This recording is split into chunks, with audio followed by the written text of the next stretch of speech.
Hello and welcome back to all of you. आज के lecture में हम देखेंगे theorem. So the theorem is under root two is irrational. तो हम इसमें प्रूफ करेंगे रूट टू इज इरेशनल। मैंने इरेशनल के इंट्रोडक्शन में एग्जांपल्स में रूट टू भी दिया था। हम इसी लेक्चर में प्रूफ करेंगे कि रूट टू जो है वो इरेशनल क्यों है। ठीक, तो इस टाइप के जो क्वेश्चंस होते हैं वो किए जाते हैं कंट्राडिक्शन मेथड से। कंट्राडिक्शन मेथड, सपोज ये मेरे पीछे व्हाइट बोर्ड है, मैं बोलूंगा ये ब्लैक बोर्ड है।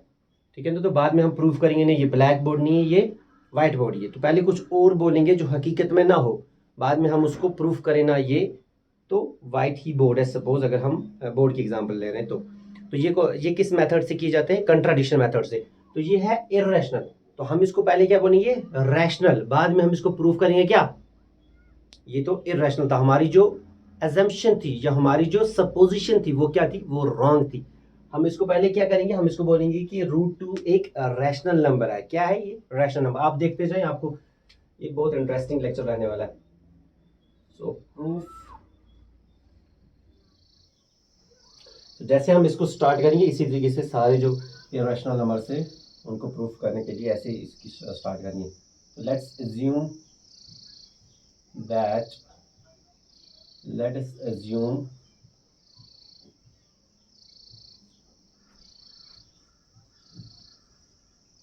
that under root 2 is rational.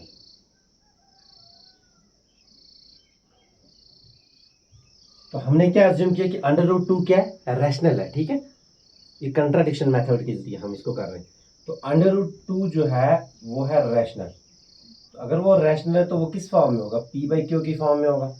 ठीक है, और अगर आपने रैशनल नंबर का इंट्रोडक्शन देखा होगा, जो मैंने आपको रियल नंबर्स का इंट्रोडक्शन दिया, तो उसी में मैंने आपको रैशनल नंबर्स के बारे में बताया था कि रैशनल नंबर्स जो होते हैं ना वो क्या होते हैं? उनमें जो पी और क्यू होता है वो होते हैं इंटीजर्स, और पी और क्यू क्या होते हैं? वो को प्राइम नंबर्स होते हैं। पी एंड क्यू आर को प्राइम नंबर्स।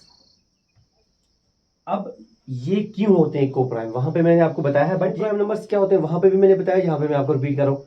वो दो नंबर्स जिनका कोई भी कॉमन फैक्टर ना हो सिवाय वन की। ठीक है ना?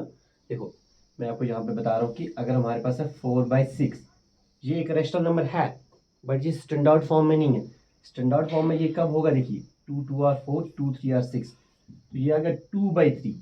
ये भी रेशनल नंबर है लेकिन ये स्टैंडर्ड फॉर्म में, क्योंकि इसमें जो पी और क्यू है ना ये को प्राइम है। देखो, इसका ये भी वन के टेल में आएगा, ये भी वन के टेल में आएगा, तो दोनों का कॉमन फैक्टर क्या आएगा? वन आएगा। सो इन नंबर्स को जिनका सिर्फ वो दो नंबर जिनका सिर्फ कॉमन फैक्टर क्या होता है? वन होता है, उनको बोलते हैं को प्राइम नंबर्स। तो पी और क्या क्यू क्या होते हैं? को प्राइम नंबर्स होते हैं। ठीक, इसके नीचे कुछ नहीं है तो one. Under root two by one under root two ही होता है, जैसे 100/1 होता है ना 100t, इसी तरीके से under root two by one under root two ही होता है। तो under root two into q आ गया under root two q, under root two q. देखो, ये जो रूट है ना ये सिर्फ टू के ऊपर है, क्यू के ऊपर नहीं है, तो मैंने इसको इलाबोरेट आगे नहीं किया। ठीक है, इसको मैंने विदाउट रखा है। इक्वल टू यहाँ पे पी है, यहाँ पे कुछ नहीं है तो वन मैंने आपको बोला था, P1R P। अब देखिए, ये जो रूट है ना इसको इसको हमें क्या करना है? इसको हमें काटना है। तो रूट किससे कटता है? स्क्वायर से कटता है। तो हम स्क्वायरिंग ऑन बोथ साइड्स करेंगे, इस साइड भी और इस साइड भी।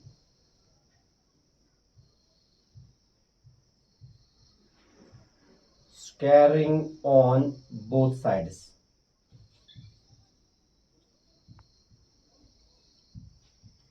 तो इस साइड से भी हम स्क्वायरिंग करेंगे, अंडर रूट टू क्यू का whole square is equal to p square. देखो, ये स्क्वायर और रूट क्या हो गया? कैंसल आउट हो गया। यहाँ पे क्या बच गया? टू, साथ में क्या है? क्यू, ऊपर इसकी क्या आ गया? स्क्वायर।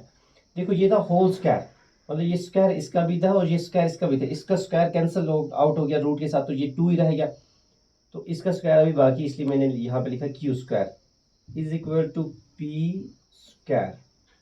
अब देखो, ये जो टू है ये इसके साथ यहाँ पे मल्टीप्लाई में है, टू इंटू क्यू स्क्वायर, इनके बीच में कोई साइन नहीं है तो ये मल्टीप्लाई में, two into q square is equal to p square is equal to, इस साइड में टू इसके साथ मल्टीप्लाई में, अगर हम टू को उधर शिफ्ट करेंगे तो कहाँ जाएगा? डिवाइड में चला जाएगा।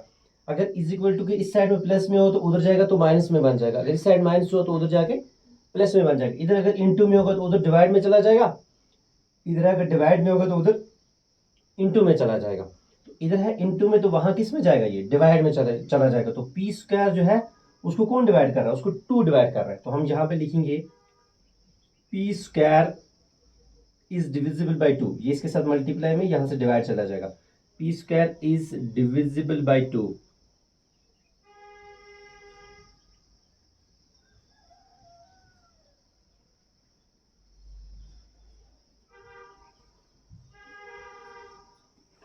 Divisible by two. तो अगर पी स्क्वायर को अगर डिवाइड कर रहा है टू, मतलब अगर पी स्क्वायर को डिवाइड कर रहा है टू, तो पी को भी डिवाइड करेगा ना टू।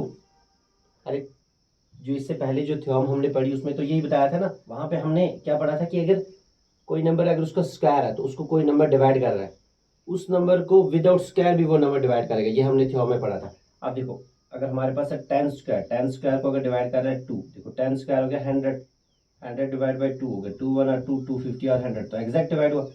टेन स्क्वायर को 2 ने डिवाइड किया तो 10 को भी 2 डिवाइड करेगा, देखो 2 1 और 2 2 5 और 10, इसीलिए मैंने बोला पी स्क्वायर को अगर 2 डिवाइड करा तो पी को भी 2 डिवाइड करेगा। तो ये हमने थ्योरम में भी पढ़ा था। तो P is also divisible by two, also divisible by 2।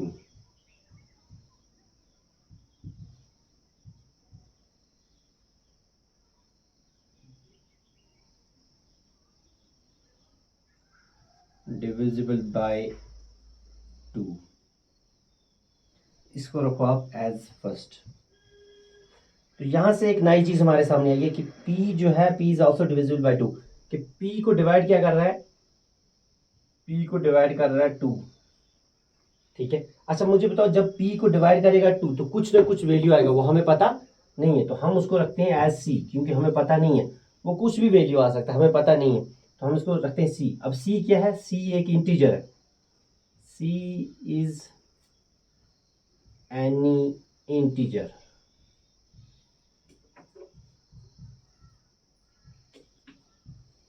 अब ये इंटीजर क्यों है, इंटीजर हो गया माइनस नंबर भी, प्लस नंबर भी, जीरो भी।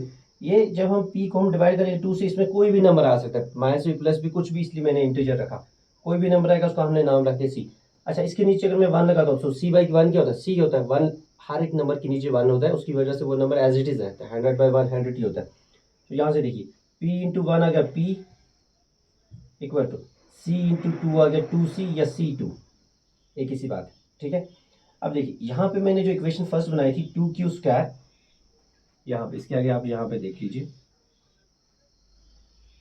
यहाँ पे जो हमारे पास इक्वेशन फर्स्ट थी 2q square equal to p square, 2q square equal to p square, ठीक है। यहाँ पे हमारे पास p का वैल्यू क्या है 2c, ठीक है। देखिए तो हम क्या लिखेंगे 2q square equal to p के बदले यहाँ पे सॉरी p की जगह पे हमारे पास क्या आया था 2c, और यहाँ से क्या है स्क्वायर, यहाँ पे p बराबर था 2c की, क्योंकि हमने यहाँ पे p निकाला था 2c के बराबर, तो p के बदले हमने लिखा 2c, ऊपर से ये p का स्क्वायर, ठीक है। So this is 2q square is equal to, ये स्क्वायर इसका भी और ये स्क्वायर इसका भी, इसका स्क्वायर आ गया 4, 2 स्क्वायर आ गया ना 4, यहाँ पे आ गया c स्क्वायर, समझो ये स्क्वायर इसका भी, ये स्क्वायर इसका भी, इसका स्क्वायर आ गया 4, इसका स्क्वायर आ गया c स्क्वायर। जैसे यहाँ पे था ये स्क्वायर इसका भी था, ये स्क्वायर इसका भी था, इसका स्क्वायर जो स्क्वायर रूट कैंसिल हो गया था, ये 2 ही रहा था, और इसका स्क्वायर आ गया था q स्क्वायर, इसी तरीके से वहां पे भी है। तो यहाँ से हम क्या कर सकते, देखो ये इसके साथ मल्टीप्लाई में, ये इसके साथ मल्टीप्लाई में, तो अगर हम इसको ट्रांसपोजिंग करेंगे, जैसे अगर ये इसके साथ मल्टीप्लाई में उधर जाएगा तो डिवाइड में चला जाएगा, तो हम इसको डिवाइड में जाएगा तो हम इसको काट भी सकते हैं, 2 1 और 2 2 2 और 4, तो यहाँ पे क्या बच गया q square is equal to 2c square,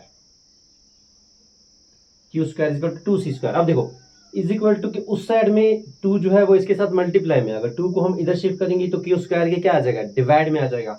तो q स्क्वायर को कौन डिवाइड कर रहा है, 2 डिवाइड कर रहा है, उस साइड में मल्टीप्लाई में, तो इधर आके डिवाइड हो जाएगा, just like the previous one. तो हम यहाँ पे लिख सकते हैं q square is divisible by 2, q square is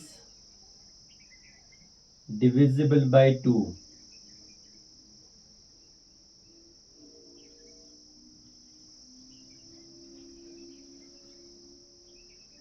q square is divisible by 2, तो q is also divisible by 2। Just इस एग्जाम्पल में हमने ये चीज सीखी थी कि अगर कोई नंबर किसी स्क्वायर वाले नंबर को अगर डिवाइड करे तो वो नंबर उस नंबर के विदाउट स्क्वायर वाले नंबर को भी डिवाइड करके, ये हमने थ्योरम में भी आपको बताया था। सो this is q is also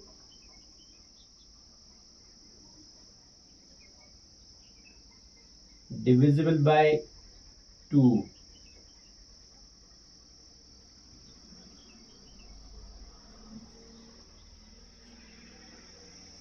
Q is also divisible by 2। So अब आप मुझे बताएं, ये थी हमारे पास फर्स्ट इक्वेशन ये वाली, और ये होगी हमारे पास second equation. This is our second equation. अब आप मुझे बताएं P जो है, P को डिवाइड कौन करता है? 2, और Q को भी डिवाइड कौन करता है? 2। अच्छा, कोई नंबर अगर किसी को डिवाइड करता है तो वो उसके फैक्टर में भी होता है। ये चीज़ भी हमने उस थ्योरम में सीखी थी। उस थ्योरम में हमने दो चीज़ें सीखी थी। अगर कोई नंबर किसी स्क्वायर वाले नंबर को डिवाइड कर रहा है, वो नंबर उस नंबर के विदाउट स्क्वायर वाले नंबर को भी,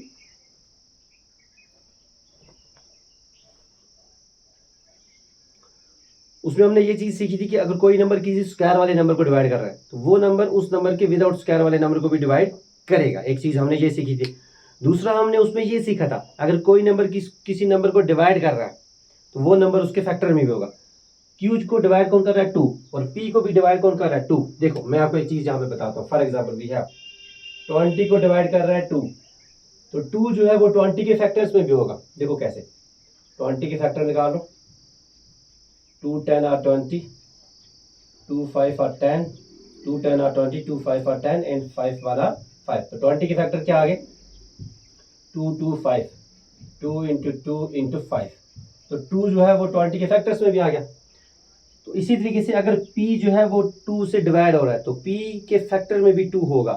Q जो है वो 2 से डिवाइड हो रहा है तो Q के फैक्टर में भी 2 होगा। तो हमने क्या सीखा? By first and second, by first and second P and Q, first में और सेकंड में P का फैक्टर क्या निकला? 2, Q का फैक्टर क्या निकला? 2। P and Q having common factor,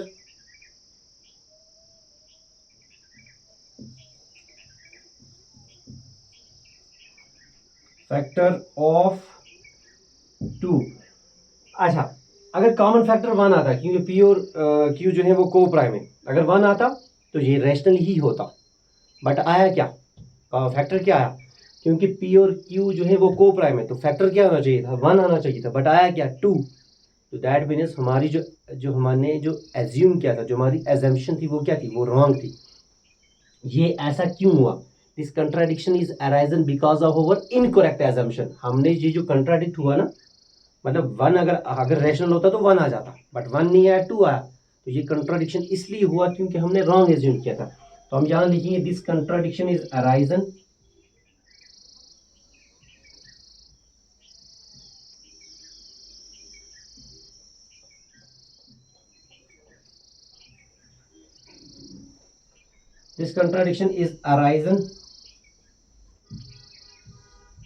because of our incorrect assumption.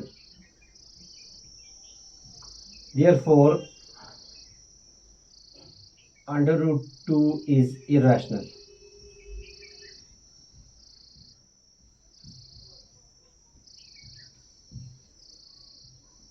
खत्म।